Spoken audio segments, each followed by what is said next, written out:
As drogas, mais uma vez, destruíram uma família aqui no nosso estado. Um irmão matou o outro a facadas para defender a mãe. Olha que tristeza essa história, gente. Fabrício Antônio de Souza, de 47 anos, era usuário de drogas e todas as vezes que queria dinheiro para sustentar o vício, o que ele fazia? Ele brigava e agredia a mãe, uma idosa de 71 anos. Ela, inclusive, tinha uma medida protetiva contra o filho. Aí, ontem, Fabrício descumpriu a medida, pulou o muro, invadiu a casa da família e foi ali para cima da mãe.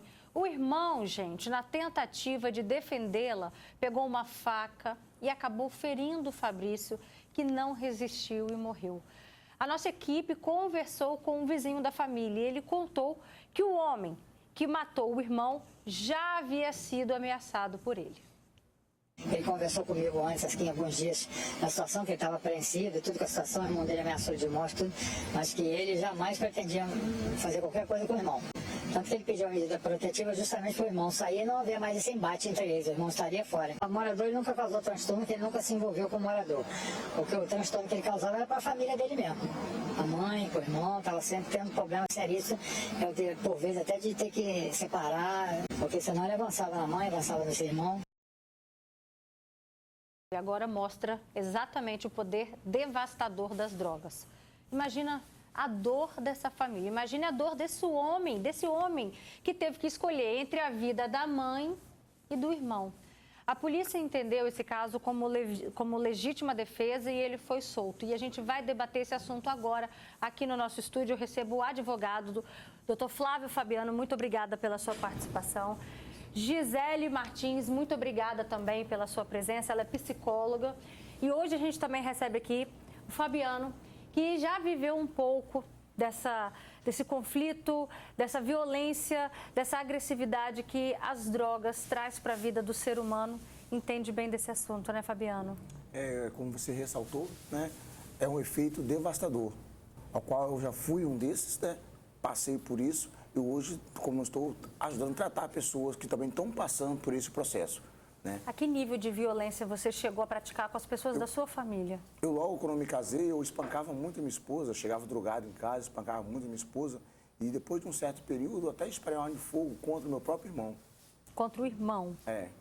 Você tinha noção de tudo que você estava fazendo? Como é que ficava o dia seguinte, quando você também tinha quando em algum momento batia nessa percepção de tudo que você estava causando por conta das drogas? O momento ali da agressão, no nosso pensamento, a gente achamos que estamos certos. Mas não é o que estamos certos, é o que efeito a droga traz a nossa mentalidade. Ela consegue tanto transtornar a mentalidade, fazer você pensar que está errado, pensar que está certo. Porém, você está totalmente errado, quando o efeito da droga passa, você para raciocinar o que você fez, você vai entender que você está errado. Mas também isso não evita de você consumir a droga de novo. E aí acaba que você entra num ciclo de violência e não consegue sair dele também. Não consegue sair e vai praticando ali, começa a ser um hábito dentro de casa, dentro da família. Né? E a violência não é só na agressividade, vai no psicológico da família. A família acaba sendo maltratada psicologicamente pelo efeito da droga. Isso já afeta muito a família, né? Quem é mãe, quem tem um ente querido na família, que infelizmente enfrenta essa realidade, sabe quanto isso afeta. Agora, Gisele, qual é essa relação, de que forma, né, que a droga interfere mesmo no comportamento da pessoa para chegar a esse ponto? Roberta, as drogas, né, elas são substâncias depressoras do sistema nervoso central. Então, quando o sujeito se utiliza dessas substâncias, ele de fato não há, dependendo da quantidade e da cronicidade daquela ingestão, ele já não tem mais consciência do que está fazendo. Ele de fato perde o controle. Como ele acabou de dizer muito bem, você acha que está fazendo certo, mas está fazendo errado, porque já começa a ter sintomas de psicoses, de neuroses, então começa a ver coisas, ouvir coisas, achar que está sendo perseguido, achar que estão falando dele, e aí começa a querer se defender, agindo normalmente de maneira extremamente agressiva. E aí, quando o efeito da substância passa, se depara muitas vezes com uma cena de horror, que ele mesmo provocou, muitas vezes sem ter tido domínio sobre as suas emoções, sobre os seus comportamentos e sobre os seus pensamentos. Porque o uso de substância, aqui a gente pode colocar as drogas, o álcool, alguns tipos de medicação, eles de fato mexem com os nossos pensamentos e transformam como consequência o nosso comportamento. Então, ainda que o sujeito queira agir de determinada forma, ele já não consegue mais, porque aquela substância tomou de assalto o seu pensamento, fez modificações neuroquímicas no seu cérebro, mexeu com neurotransmissores, aqui é uma questão bem cerebral ali, modulou aquele cérebro e ele já não consegue mais suportar. E aí começa usando pouquinho, já não dá mais efeito, vai aumentando, vai aumentando, vai aumentando e quando vê, já não há mais controle. Então se torna de fato um desafio para o poder público. Nós, enquanto sociedade, precisamos cobrar dos agentes públicos maneiras para que a gente possa ajudar essas pessoas, porque precisa ali de um comportamento psicológico, assistência social, precisa de uma multidisciplinariedade para ajudar esse sujeito, porque simplesmente dizer não use mais não é suficiente. Precisa de muito mais. Até porque no outro dia, quando ele se dá conta de tudo que fez, como o Fabiano já contou aqui agora, o consumo continua. Então a gente precisa interromper mesmo esse consumo. Agora, doutor Flávio Fabiano, esse caso que a gente mostrou, essa mãe, gente, ela tinha conseguido a medida protetiva na segunda-feira. Olha aí, 2 dias depois, olha a tragédia que aconteceu com essa família, né? Lamentável, essa medida protetiva, ela visa garantir a segurança da vítima. Vítima é essa mulher que tenha coabitação ou tenha tido uma relação íntima na forma da Lei Maria da Penha. O descumprimento da medida protetiva, da MPU, medida protetiva de urgência, é crime. Ele é crime que a prisão ocorre em flagrante. Inclusive, a família, se tivesse condições, poderia ter acionado a polícia militar e aquela invasão, se desse tempo, poderia ter sido contida pela polícia militar com a prisão em flagrante do agressor, do filho, que nesse momento se tornou vítima. Mas, pelo que tudo indica, em razão da urgência do momento, o irmão interveio e a partir daí, para que ele entendeu que muito provavelmente a vida da mãe estava em risco, ele agiu em legítima defesa de terceiros. O nosso Código Penal estabelece que matar alguém é crime. Só que a mesma lei penal, ela disciplina que não há crime quando se pratica em defesa própria ou de terceiros, ou seja, em legítima defesa. Se é sua ou de terceiros, não faz diferença. Basta que impeça uma agressão iminente, ou seja, que está acontecendo ou que possa vir a acontecer. E, pelo que parece, é o caso. O histórico ali também contribui a favor desse irmão? Sim, o histórico, ainda que não tivesse histórico, mas o fato dele estar repelindo uma justa agressão e agredir a mãe de uma forma violenta, a hora que você faz essa contenção, é uma razão justa, é uma justa causa para se agir. E o recurso que ele tinha naquele momento foi lançar a mão de um instrumento pérfuro cortante, uma faca. E o resultado foi a morte. Ele é profissional também da saúde, esse irmão que tentou defender a mãe. E aí ele tentou prestar socorro, ajudar o irmão. Isso também pode ser interpretado a favor dele? Sim, além dele ter defendido a mãe, ele ainda, por ter a obrigação aí, por ser da área de saúde, tentou prestar o socorro à vítima. Ainda que essa vítima tenha sido, em tese, atacada por ele. Temos a legítima defesa, que é confirmada, inclusive, pela prestação do socorro. Só que nós temos um caso corriqueiro de uma violência que já vinha acontecendo há certo tempo. E qual foi a causa dessa violência? O uso de entorpecente, o uso de droga, que é discussão, não é nem diária, mas horária, que é o tempo inteiro. Agora, uma questão é muito importante. A gente está falando aqui de uma medida protetiva, mas esse usuário de drogas, no momento ali da loucura dele, ele tem essa consciência de que ele não pode se aproximar da mãe?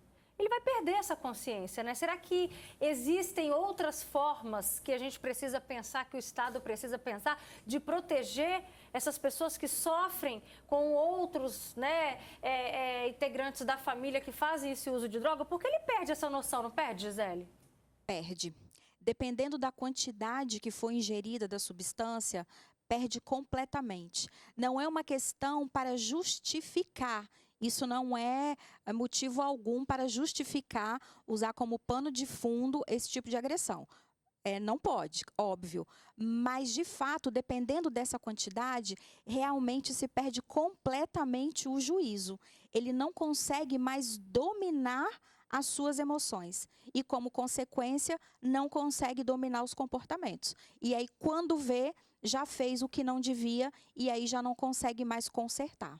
Fabiano, melhor do que ninguém para falar aqui pra gente. A experiência nesse ramo das drogas, né, me fez entender muitas coisas ao qual eu passei e não quero passar de novo.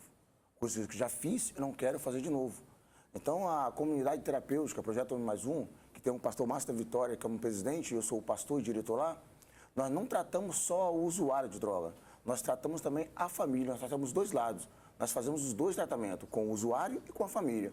Nós tratamos eles dentro da clínica e tratamos o familiar lá de fora. E logo após, depois de 7 meses, nós fomos fazer a reintegração desse usuário à família, já sendo tratado.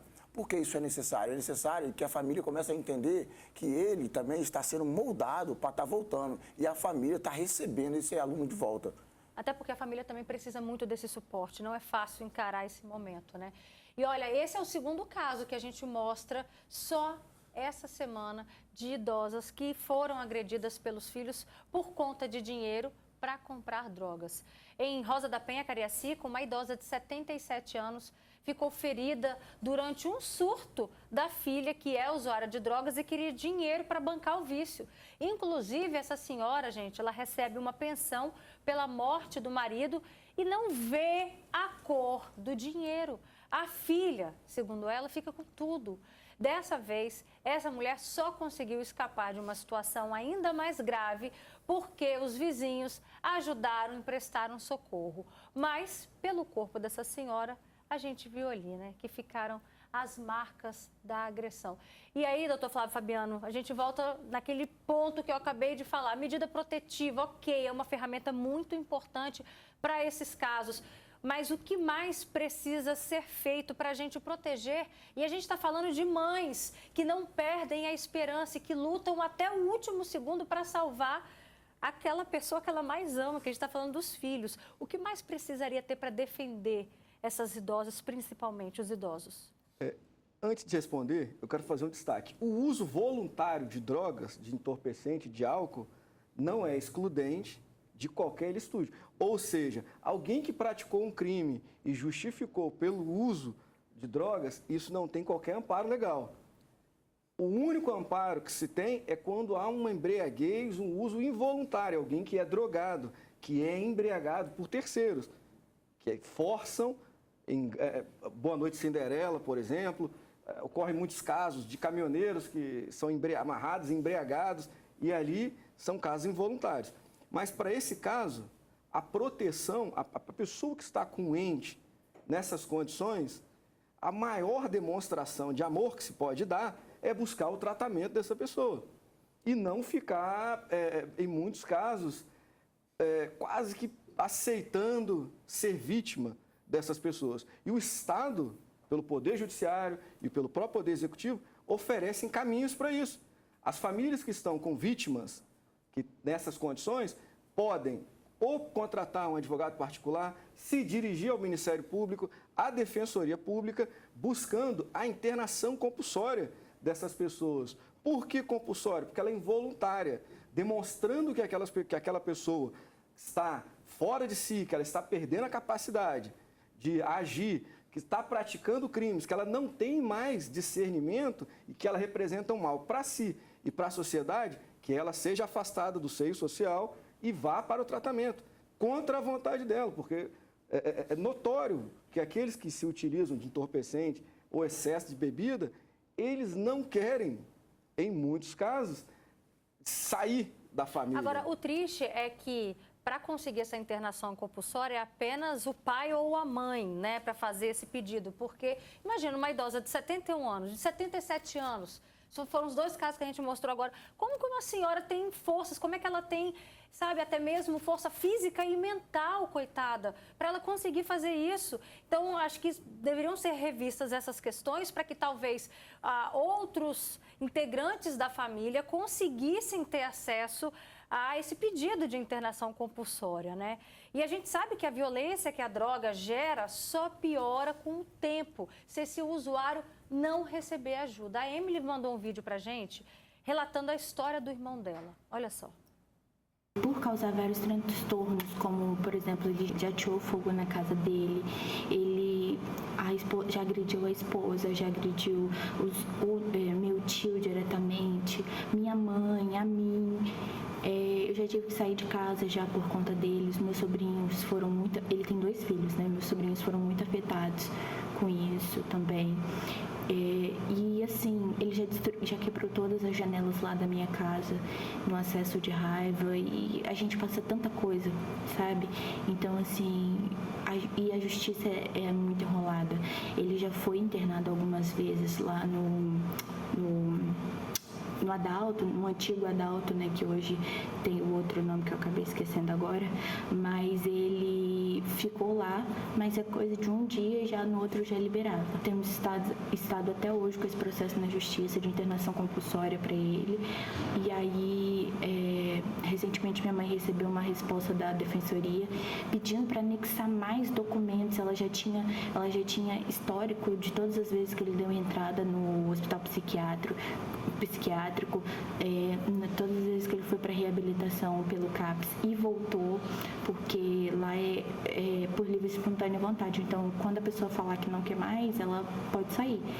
Então, tem essas coisas, tem as questões das denúncias também que já sofremos. Então, é uma sucessão de coisas, infelizmente. E a família sofre, né? Que a gente conhece o caso da Emily aí, que ela não consegue essa internação compulsória, que cada hora é um pedido novo, vamos anexar mais documentos, agora tem que ser assim. É uma dificuldade, enquanto isso a família sofre muito, né, Gisele? Roberta, é um desafio. Não é simples, não é fácil, é muito delicado. Os agentes públicos não oferecem o atendimento necessário. É muito difícil ter acesso. Nós temos ali, ela disse do Adalto Botelho, né, que hoje se chama EAC, só pode ficar ali mais ou menos em média 5 dias. Não é mais como antigamente, né, que era também um depósito de pessoas ali no EAC. Nós temos os CAPs AD de álcool e outras drogas, mas não é suficiente. Porque você chamar um usuário, vamos para o atendimento, não é simples. Precisa de ajuda psicológica para a família, suportar esse tempo, ajuda psicológica para o usuário, para que ele seja psicoeducado e entenda a necessidade de buscar ajuda. E ali vai entrar a motivação, que é o quê? O motivo mais a ação. Por que eu vou parar? Qual é o estímulo que esse usuário vai ter para parar? E a disciplina, que é a repetição daquele comportamento de parar de usar a substância. E a família sofre muito.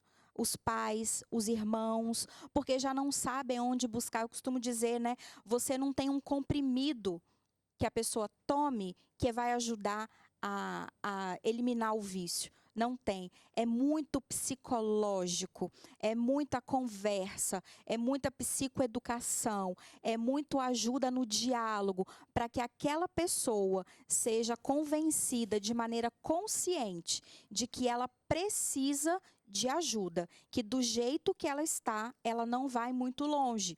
Porque aí já começa a dever, vem os problemas de saúde, vem os problemas com a justiça. Então, de fato, o final dela não é um final feliz, não é um final satisfatório. Então, nós estamos vendo ali os pais e familiares, muitas vezes, enterrando os seus filhos.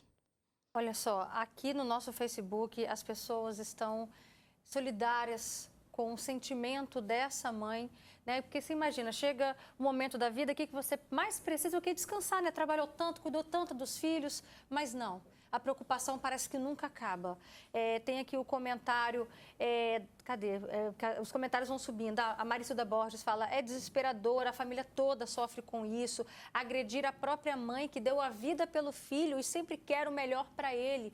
Isso é doloroso. Sem contar que o risco, ele também está colocando a própria vida em risco. E para você, Fabiano, o que aconteceu que chegou a esse ponto, né, na sua história aí, você com seu irmão, que você chegou ao ponto de dar um tiro nele? Eu era mais novo, então eu tinha muita droga dentro de casa, eu contava e guardava. Só que eu estava muito com alucinógeno, usando muita droga, fazia uns 3 dias, e eu contei e estava faltando. E só tinha ele dentro de casa. Eu perguntei para ele se ele tinha pegado, ele falou que não. Eu achei que ele estava mentindo, debochando na minha cara. Eu estava armado, disparei uma arma contra ele. Mas naquela alucinose de droga. No outro dia, quando eu parei de usar, eu fui ver, eu achei a droga onde estava. Mas no momento ali, eu achei que ele tinha pegado de mim. Então, isso pode acontecer, aconteceu comigo e com meu irmão, mas pode acontecer com o filho, achar que a mãe guardou, a mãe escondeu, pode achar que o pai escondeu e pode querer agredir o pai ou a mãe da mesma forma, com a alucinose da droga. A droga causa esse efeito no nosso organismo. Nosso organismo quer assim, guardar, quer manter aquela droga ali, porque é um combustível para ele. O tiro chegou a acertar no seu irmão? Chegou a acertar nele. Aonde? Na cabeça, pegou de raspão na cabeça dele. Ou seja, por pouco... Por pouco eu não tiro a vida do meu irmão por causa das drogas. As drogas realmente, ela traz um efeito devastador na família. Como é que ficou essa relação de vocês? Hoje, assim, hoje eu entendo, ele me entende, ou me teme, né? Porque no momento ele ficou com medo de mim. Aí, só que hoje eu tenho minha vida mudada, ele já tem uma relação melhor, né? A gente conversa melhor, temos uma relação amigável, né? Mas deixou aquele transtorno, né? Que nem agora nesse caso desse jovem que morreu, que o irmão matou. Ele já morreu, mas deixou um transtorno na mãe, deixou um transtorno no irmão. Eles vão carregar essa marca aí. Para sempre. Então deixa a marca, as drogas deixam uma marca terrível. É devastador. Não adianta a gente achar que passou. Vai continuar aquela marca. A gente temos que lutar todos os dias, brigar e defender e tentar ressocializar esses jovens, porque senão nós vamos perder eles. Olha só, em julho, a gente mostrou outro caso de violência também contra o idoso envolvendo o problema das drogas, sempre como pano de fundo, né, as drogas. Uma senhora de 90 anos precisou levar um ponto na cabeça depois de ser agredida pelo filho. O homem, de 53 anos, teria chegado em casa alterado e bateu na cabeça da mãe com um cabo de rodo, minha gente. A família contou que ele estava sob o efeito de álcool e drogas. O suspeito seria o filho, que estaria sob o efeito também de álcool e drogas. Ele foi preso e o caso foi levado para o plantão especializado da mulher. A idosa foi atendida em uma unidade de saúde. E aí a gente chama atenção para as denúncias, porque as mães não têm coragem de denunciar. A gente precisa fortalecer as mães, os pais. Essa idosa, na época, disse à nossa reportagem que não desistiria do filho, que ele precisava de ajuda. Olha só. Tudo pelo chão. Eu quebrou a vassoura, o cabo da vassoura quebrou, o cabo do rodo, o outro rodo quebrou tudo. De nada, ele me deu, abriu o portão e pai com o cabo da vassoura. Veio em cima de mim, mas com toda a força. Aí, nossa senhora, aí que aquele sangueiro desceu. Eu quero que ele seja internado numa clínica para diminuir essa droga, talvez até acabar, né? Porque fica numa clínica, ele tem muita palestra, muitas pessoas conversam, né? E tudo, né? A gente sente, né, na fala dessa mãe, a esperança dela lutar até o fim pelo filho. Agora, doutor, estava aqui comentando nos bastidores que casos como esse aí se enquadram na Lei Maria da Penha, né? Sim, exatamente. Todas as vezes que nós presenciamos uma situação de agressão, devemos agir. E como podemos agir? Se não for possível fazer uma intervenção ali para proteger a vítima, temos que ligar para o poder público. 190, Polícia Militar, para a Polícia Militar imediatamente, porque a sociedade ela tem obrigação de autoproteção. Todas as vezes identificamos um vizinho, um familiar numa situação de risco e que essa pessoa está indefesa, nós devemos agir enquanto sociedade, enquanto cidadão, por ser inclusive uma obrigação legal, porque também podemos aí nesse caso, pela omissão, responder, porque é crime a omissão. Pessoas que moram em condomínios, em coabitação de diversos vizinhos, o síndico é obrigado a agir se ele toma conhecimento de uma violência contra a mulher, contra uma menina, contra uma mãe, ele é obrigado. Então, esse dever do cidadão é buscar preservar a vida do seu próximo. Se não puder agir para defender, em uma legítima defesa, que se vá até o poder público, que ligue para as forças de segurança, para a partir dali, temos as guardas municipais, temos a própria Polícia Civil, temos a Polícia Militar, para que essas forças de segurança venham a agir na defesa daquela vítima. É algo muito grave. Aqui no nosso Facebook a gente está tendo mais comentários. A Carmelita da Luz fala que filho ingrato, misericórdia. É o sentimento que a gente tem, né? A gente que está de fora, a gente enxerga com esses olhos, né? A mãe deu tanto amor, cuidou do filho. A gente também tem aqui o comentário da Mário Vasconcelos. Ela diz, já passei por isso com o meu filho, mas graças a Deus ele se livrou desse vício. Só que ele nunca chegou a me agredir, né? Mas a gente sabe que conforme a quantidade, né? Conforme, na verdade, o vício, né? O vício vai aumentando, o nível de agressividade também vai aumentando, Gisele? Vai aumentando, vai numa crescente. Porque normalmente a pessoa não começa usando uma grande quantidade. Ela vai aos poucos. E aí o organismo ele vai se dessensibilizando, que é o quê? Vai ficando tolerante. Então, se era um pouquinho, vai aumentando um pouco mais, e um pouco mais, e um pouco mais, até que a ingestão da substância precisa ser cada vez maior. O custo começa também a ficar cada vez maior, porque já não é mais com um pouquinho que aquele organismo se satisfaz, porque ele vai ficando tolerante e aí precisa comprar cada vez mais, usar cada vez mais, vai ficando mais agressivo, mais cronificado. Pode falar, vamos lá, doutor. Há um problema aqui, até social, que no conceito, no entendimento de boa parte das pessoas, a agressão é somente aquele toque, aquela ofensa física, quando você machuca alguém. Mas no âmbito doméstico, não é somente isso. Todas as vezes que há uma ameaça, não agrediu, mas ameaçou agredir, aquele comportamento grosseiro, estúpido, dentro de casa, que você vai tomar o patrimônio da mãe, da mulher, da filha, isso também configura agressão nos termos e na forma da Lei Maria da Penha. Você tomar o salário da mãe, da mulher, da filha, configura violência doméstica também. Tudo isso, você retirar uma TV de dentro de casa, por exemplo, para fazer a venda, pegar um equipamento de celular, os objetos de dentro de casa, você retirou aquilo ali, quem está perdendo, muitas vezes não consegue agir por uma questão subjetiva. E aonde é que está esse subjetivismo? Não, o sentimento está ameaçado. E isso configura violência também. E nisso os anos vão passando e aí quando o pai ou a mãe realmente abre o alerta, aí pode ser tarde demais. Não né? dá tempo. Quando você vê, já está naquela situação, e agora? O que eu faço? Gente, muito obrigada pela participação de vocês. Fabiano, que bom que hoje você está aqui ressignificando a sua vida e ajudando a salvar outras, viu?